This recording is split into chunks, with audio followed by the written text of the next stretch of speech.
Oke, kita sebagai manusia tahu bahwa kita lahir dengan fitrahnya dan kadang-kadang seiring berjalannya waktu kefitrahan tersebut mungkin luntur dan juga kita menjauh berjarak dengan Allah sang pencipta kita gitu. Jadi dan kita diberikan titipan dan amanah yaitu anak-anak ya parents, dan gimana caranya biar kita bisa mendekatkan diri kepada Allah supaya kita juga bisa menjadi contoh bagi anak-anak kita. Kita akan ngobrol-ngobrol dengan Ustadz Ali Nurdin. Assalamualaikum Ustadz Ali Nurdin. Waalaikumsalam warahmatullahi wabarakatuh. Sehat ya? Ya, Ustadz, nah ini kita mau alhamdulillah. ngobrol-ngobrol di siang menjelang sore hari ini Ya, membahas tentang ingin lebih dekat dengan Allah gimana ya. caranya. Oke, Nah ya, ini kan ya. ada yang bilang nih pepatah, ada yang bilang tak kenal maka tak sayang ya Pak Ustadz ya. Nah gimana Ya, supaya ya. kita bisa lebih kenal dengan sang pencipta kita supaya nantinya kita juga bisa lebih sayang gitu ke Allah. Oke, baik, baik. Baik, terima kasih Wanuha. Ada satu pepatah juga dalam bahasa Arab, itu bunyinya gini, Al-insan abdul ihsan, yang artinya manusia itu hambanya kebaikan. Artinya, kalau seseorang itu, sambil contoh misalnya ya, kita kenal dengan seseorang, seseorang itu baik sekali dengan kita. Misalnya, mohon maaf, saya merantau ke Jakarta, Hmm. nggak ada yang kenal sama sekali. Ada kenalan di jalan, terus memberikan saya numpang tempat tinggal, numpang makan, berbulan-bulan selama, itu kan mesti itu tidak jasa yang tidak akan terlupakan. Maka Hmm. kemudian siapapun dia akan saya sangat hormati, akan saya sangat sayangi. Nah, demikian juga kalau kita ingin dekat dengan Allah, mengenal Allah, tentu yang harus kita lakukan pertama kali adalah merasakan kasih sayangnya Allah kepada kita. Semakin kita bisa menghadirkan sayangnya Allah kepada kita, maka akan semakin besar rasa cinta kita kepada Allah Subhanahu wa taala.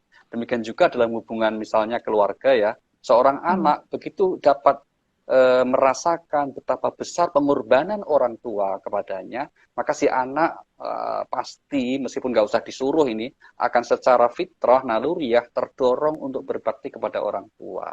Demikian juga misalnya, mohon maaf, suami istri misalnya. Seorang istri yang bisa Hmm. merasakan pengorbanan suaminya, seorang suami yang selalu melihat kelebihan dan pengorbanan istri, pasti dia akan menyayangi istri itu. Nggak akan mudah-mudah untuk berpaling ke lain hati. Nah, kira-kira begitu Oke. dan Jadi seterusnya. Jadi kuncinya kata adalah kuncinya, merasakan ya. betul, merasakan kehadiran kasih sayang Allah kepada kita, maka akan tumbuh rasa untuk mencintainya dan selebihnya akan menaatinya. Karena taat dengan dasar cinta, dengan dasar sayang, itu tentu akan berbeda hasilnya dengan orang yang taat tapi karena keterpaksaan.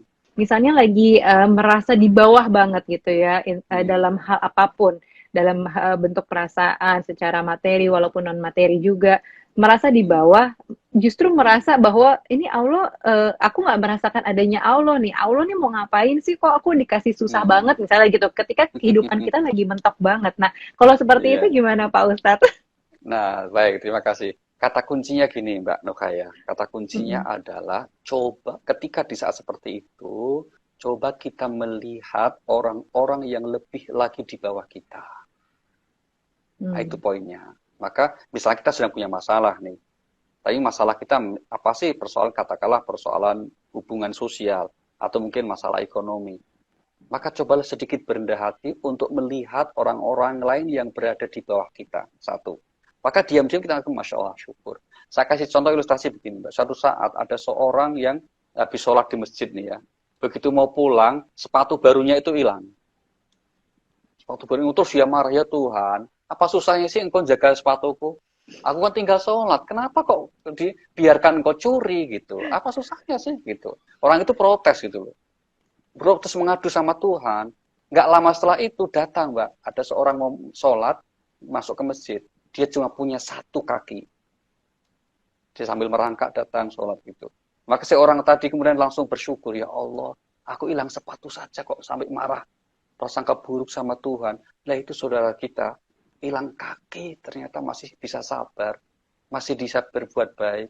Maka malu dia akhirnya. Tetap akhirnya berterima kasih kepada Tuhan. Yang untung yang hilang kok cuma sepatu, bukan kakinya. Dan seterusnya. Ini salah satu cara ya, salah satu cara untuk kita agar kemudian tidak mudah berprasangka buruk kepada Tuhan. Karena salah satu cara Allah mengirimkan sayangnya kepada kita, itu kan dengan jalan apa? Dengan jalan terkadang bungkusnya itu masalah, gitu loh. Bungkusnya itu kesulitan, gitu. Kalau Allah sayang itu tidak selalu memberi semua yang kita inginkan, jangan lupa itu. Sehingga mudah foya-foya, tua kaya raya, mati masuk surga misalnya. Enggak selalu seperti itu. Emang surga neneknya apa ya? Enggak begitulah. Maka orang-orang yang justru disebut tangguh, kita sebut kuat, kita sebut mulia ya dalam hidupnya, itu justru yang dibesarkan, yang ditempa oleh berbagai persoalan hidup yang boleh jadi untuk orang lain sudah menyerah. Untuk orang biasa sudah jatuh. Tapi orang ini tetap teguh, tetap kuat. Nah, di saat itulah kemudian Allah melentingkan status sosial, kemuliaannya, kehidupannya, sehingga dia layak mendapat penghormatan sebagai orang yang hebat. Kenapa? Karena begitu teguh pendiriannya dan tetap berprasangka baik kepada Allah Subhanahu wa Ta'ala. Kalau kadang-kadang keimanan kita naik turun gitu ya. Lagi Ramadan misalnya, oke, semuanya langsung rajin gitu, tapi nanti begitu ada momen-momen tertentu jadinya kendor lagi nih, Ustadz gitu, naik turun. Mungkin ada perbuatan kita yang kurang baik atau jadinya tuh merasa jauh dari Allah. Gimana supaya bisa mendekat lagi nih dengan Allah? Mungkin justru ada yang tidak memanfaatkan momentum Ramadan ini, kayak ngerasa ya ini kayak hari-hari biasa aja, kita misalnya ibadahnya ya puasa aja gitu. Ada aja kan pasti ya di antara kita betul, yang seperti itu. Baik. Nah, kira-kira gimana supaya kita bisa nge-charge lagi nih, istilahnya kayak handphone gitu ya Pak Ustadz? Iya, betul. Baik. Berbuat baik itu mudah, tapi berbuat baik yang konsisten itu yang memang tidak mudah. Betul. Maka kalau selama Ramadan misalnya kita tergerak untuk berbuat baik, ya karena umumnya lingkungan kita mendukung. Ini banyak orang ibadah, semua status di medsos juga menganjurkan ibadah gitu kan, sehingga kita tergerak itu wajar. Tapi kalau di luar Ramadan tetap berbuat baik, itu baru yang luar biasa memang. Nah, pertanyaan bagusnya dari Mbak Nova, gimana cara dong?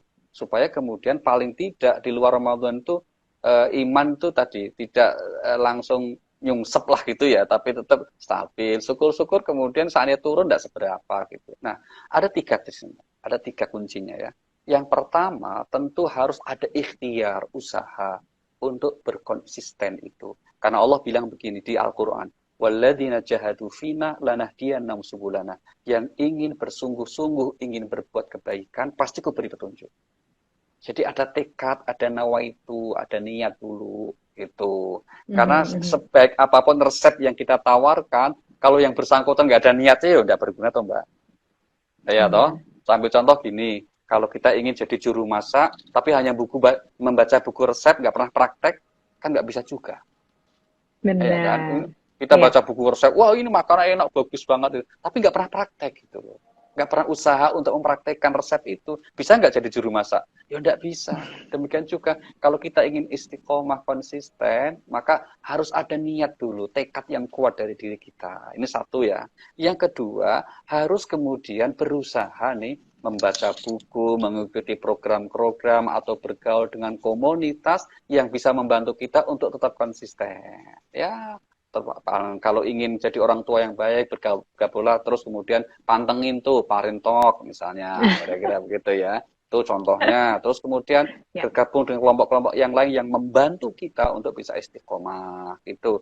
Nah, hindari kelompok-kelompok yang justru akan menjadikan kita kemudian kurang fokus dengan apa yang menjadi tugas seharusnya kita. Nah, yang ketiga, jangan lupa untuk doa.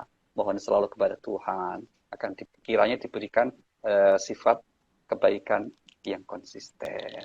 Kira-kira